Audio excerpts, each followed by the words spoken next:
All right, guys, so we got it out. Came out pretty darn easily. You know, there's plenty of videos on how to pull these things, but I'll tell you this much: pulling trans out of a 379 long hood truck sure doesn't get much easier than that. We had this thing dropped in about 2.5 hours. That was, of course, after we'd already done the exhaust and toolbox, but pretty simple. Going back together, I'm sure it's going to be a little bit more of a pain, but I'm going to go take it into RMTS, and we're going to see if we can pull this thing apart and just slap it back together, pull the auxiliary off it. Anyhow, I'll do a little video on that, but it's the progress so far.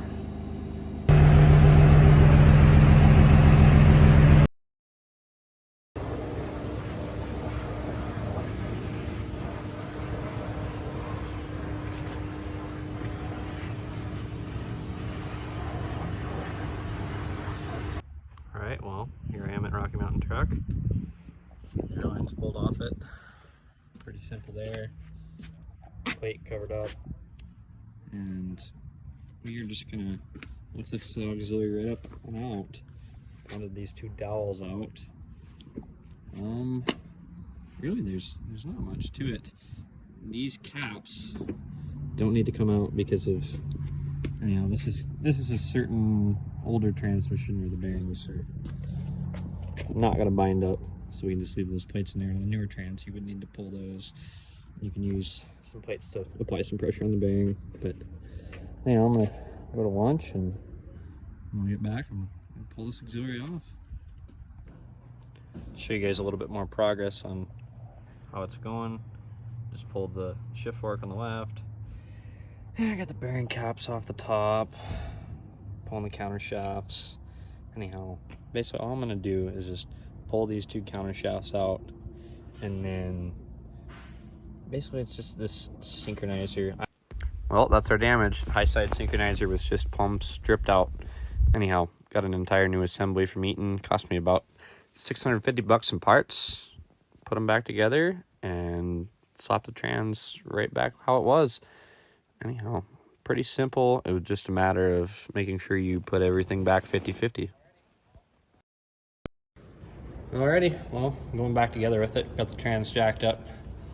I think I just got the input shaft slid into the clutch. So right now, I'm just making sure that we got the forks. It's going to go over the release bearing. So you've got to make sure that that release bearing is centered to where those two forks are going to slide over the top of it. Anyhow, fairly simple. It's been pretty easy so far, really. So we'll see if it is as easy the rest of the way.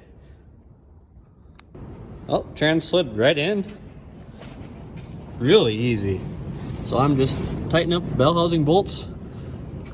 Just putting them in by hand. Of course, that's the beauty of this truck, having all this room. You just reach these guys just right here. Anyhow, get the bell housing bolts all torqued in and get her put together. But that right there is mating them up. That's always the biggest part. And it went very smoothly somehow. Probably because I would say, you know, not using a new clutch and just reusing the one that was in it. That kind of, from my experience, makes putting a trans back in a little bit easier when the clutch is just got a little bit of wear on the spines.